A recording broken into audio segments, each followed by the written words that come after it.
Hey guys, so আজি আমি পথাৰলৈ আহিছো ৰিলছ বনাবলৈ ধান ৰুই পথাৰ বহিটো দেখুৱাইছো আপোনালোকক ধান ৰোৱা সিজন এই মই এনেকৈ ভিডিঅ' বনাম হ'ব দিয়া চাওক আমাৰ পথাৰৰ পিছফালে লোক যোৱা যোৱা যোৱা এই ৰাস্তা নাই এফালে মানে ঐ চিধা চিধি আছে আছে যোৱা আগত যোৱা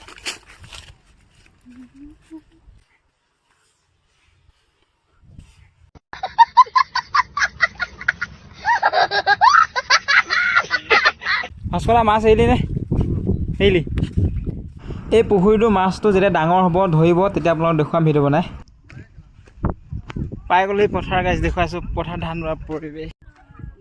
কি কৈ আছ তই ধান ৰুব লাগে কি কৈ আছে দেখে অলপ চুচৰ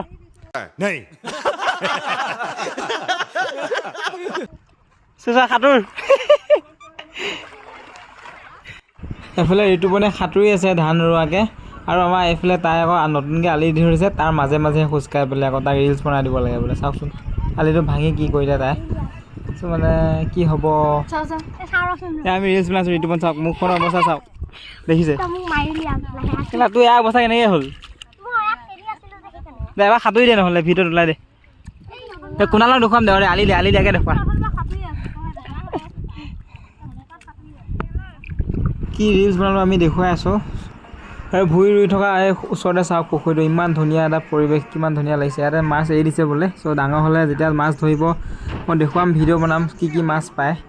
চ' চাওক ইয়াতে ঘৰো বনাই আছে মাছৰ কাৰণে মানে ৰাতি দিনৰ ইয়াতে থাকে চ' কিমান কষ্ট কৰে মাছৰ কাৰণে আহিছে আৰু কিমান ভাল লগা এটা পৰিৱেশ পথাৰ অকণমান টাইম ধান ৰুইছে চাওকচোন কি অৱস্থা হ'ব আহিলোঁ বোলে পথাৰত ধান ৰুই চাওক ৰিলছ বনাই কি লেতেৰা পেতেৰা হ'ল লাগিছে এনেই মানে ৰুব নাজানে লেটি পেটি হৈ গ'ল অলপতে ভুইৰ থাকোঁ তোকে